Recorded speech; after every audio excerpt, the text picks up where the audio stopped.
देखिए अब हम टॉपिक पढ़ रहे हैं conversion of galvanometer into an ammeter. Galvanometer एक एमीटर की तरह वर्क करता है। गैल्वेनोमीटर में कॉइल होती है, हमें पता है ये कॉइल है, इस तरह की कॉइल है, और जब इसमें करंट फ्लो होती है तो डिफ्लेक्टर डिफ्लेक्ट करेगा।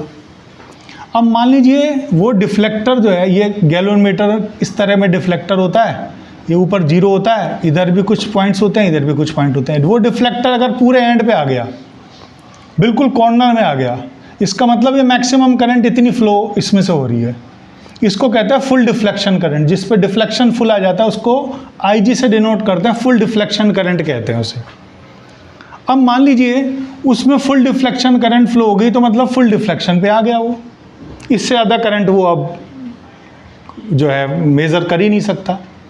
तो हम क्या करते हैं, उसका रेंज बढ़ाने के लिए इस कॉइल के साथ एक एक्सटर्नल रजिस्टर लगाते हैं पैरेलल के अंदर।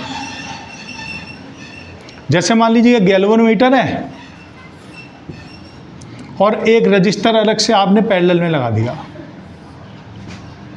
इसको शंट कहते हैं, छोटा रेजिस्टेंस होता है ये। और इसको इस तरह से सेलेक्ट करते हैं कि आप मान लीजिए उस गैल्वेनोमीटर को आई रेंज का एमीटर बनाना चाहते हो, आई रेंज का एमीटर बनाना चाहते हो, 0 से I तक मेज़र कर ले। अगर ये नहीं है तो वो मैक्सिमम कितनी मेज़र कर सकता है, IG, full deflection current IG है। तो हमने इस S का सिलेक्शन इस तरह से किया कि जैसे ही I करंट फ्लो हुई गैल्वेनोमीटर में, I में से IG अपने आप इधर चली जाए और I माइनस IG इधर चली जाए। हम इतना छोटा शंट लेते हैं कि I में से IG तो इधर से चली जाए और I माइनस IG शंट में से होती हुई बाईपास होकर चली जाए। तो इधर से ये जैसे इसमें से IG गई, ये फुल डिफ्लेक्शन पे आ गया, लेकिन एक्चुअल इसमें करंट वास्तव में कितनी फ्लो हो रही है, I। तो हमने क्या किया, मुंबई की भाषा में शाण पत्ती कहते हैं इसको, शाण पत्ती की है कि हमने एक रेजिस्टेंस अलग से लगा दिया। अब एक्चुअल में मान लीजिए ये 1 एम्पियर पे फुल डिफ्लेक्शन दिखा रहा था, सपोज करिए 1 एम्पियर पे फुल डिफ्लेक्शन दिखा रहा, और इसमें से आ रही है 3 एम्पियर, तो 3 में से 2 इधर जा रही है और 1 इधर आ रही है, और 1 पे फुल डिफ्लेक्शन दिखा रहा है, लेकिन वास्तव में वो कितनी है, 1 थोड़ी है, वो तो 3 है। तो हम क्या करते हैं, यहाँ पर उसकी जो नंबरिंग होती है उसमें 1 की जगह 3 लिख देते हैं कि ये तो 1 मेज़र कर रहा है, लेकिन वास्तव में उस वक्त 3 करंट आ रही है। तो उस नंबरिंग को शाण पत्ती किसको कहते हैं कि 1 को हमने नंबर को मिटा के 3 कर दिया, तो वो 1 नहीं मेज़र कर रहा है, ये तो 1 ही मेज़र कर रहा है, लेकिन 2 बाईपास होके जा रही है, तो एक्चुअल में सर्किट में 3 करंट फ्लो हो रही है। तो हम इसमें क्या करते हैं, पैरेलल में शंट लगा देते हैं, लो रेजिस्टेंस लगा देते हैं। अब यहाँ पे मान लीजिए ये पॉइंट A है, ये पॉइंट B है। A पे पोटेंशियल हमने 0 मान लिया और B पे पहुँच रहे हैं वाया G हम B पे पहुँच रहे हैं। तो 0 0 0 ये IR हो गया, IGG, तो VB आ गया हमारा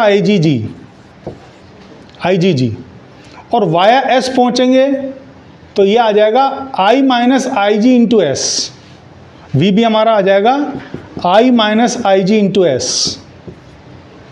तो दोनों को इक्वेट किया, IGG is equal to I minus IG into S, तो S की वैल्यू आ गई IGG upon I minus IG।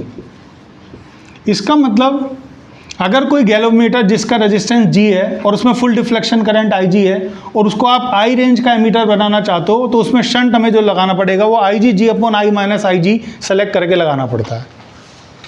देखिए इस पर एक छोटा सा न्यूमेरिकल कर लेते हैं। मान लीजिए गैल्वेनोमीटर का रेजिस्टेंस है 100 ओम और फुल डिफ्लेक्शन करंट है 1 एम्पियर, और आप इसे 5 एम्पियर का एमीटर में कन्वर्ट करना चाहते हो, तो 5 माइनस 1, ये 1 है, तो ये 4 का डिवाइड हो गया, तो 100/4 कितना हो गया, 25। इसका मतलब अगर आपके पास एक गैल्वेनोमीटर है 100 ओम का और आपने 25 ओम उसके पैरेलल में लगा दिया, तो जैसे ही 5 एम्पियर करंट आएगी तो 1 तो इसमें से निकल जाएगी और 4 बाईपास होके चली जाएगी इसमें से अपने, तो ये 5 एम्पियर का एमीटर बन जाएगा। इस तरह से हम कर सकते हैं इसे। तो ये टॉपिक है conversion of galvanometer into a suitable range of voltmeter. Volt meter में कन्वर्ट कर रहे हो, तो गैल्वेनोमीटर कॉइल का रेजिस्टेंस मान लीजिए G है और इसमें फुल डिफ्लेक्शन करंट जारी IG, तो ये कितना वोल्टेज मेजर कर सकता है? IgG, I into R, IgG measure कर सकता है। हम चाहते हैं इसकी वोल्टेज रेंज बढ़ाएं तो हम इसके सीरीज में एक बड़ा रेजिस्टेंस लगा देते हैं, इसके सीरीज में एक बड़ा रेजिस्टेंस लगा देते हैं, और अब पोटेंशियल डिफरेंस जो होगा वो इनके दोनों एंड्स के बीच में होगा, क्योंकि ये इसका पार्ट बन गया, गैल्वेनोमीटर के साथ ही हमने कनेक्ट कर दिया R, तो ये पोटेंशियल डिफरेंस अब इतना मेजर करेगा। ये A मान लिया, B मान लिया, तो लेट A को VA इज इक्वल टू 0, तो B पर पोटेंशियल आएगा, तो IG करंट फ्लो हो रही है, तो IGR तो यहाँ हो गया और IgG यहाँ हो गया, तो IGR प्लस IgG।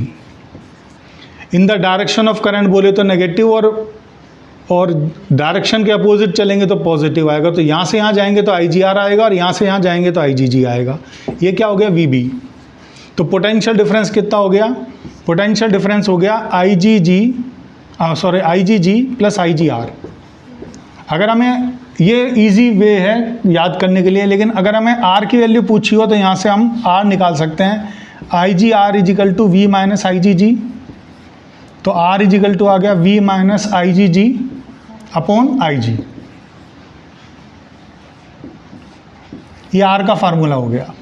और अगर आपको IgG और V की वैल्यूज़ वगैरह दे रखी हो तो R कैलकुलेट कर सकते हैं इसमें।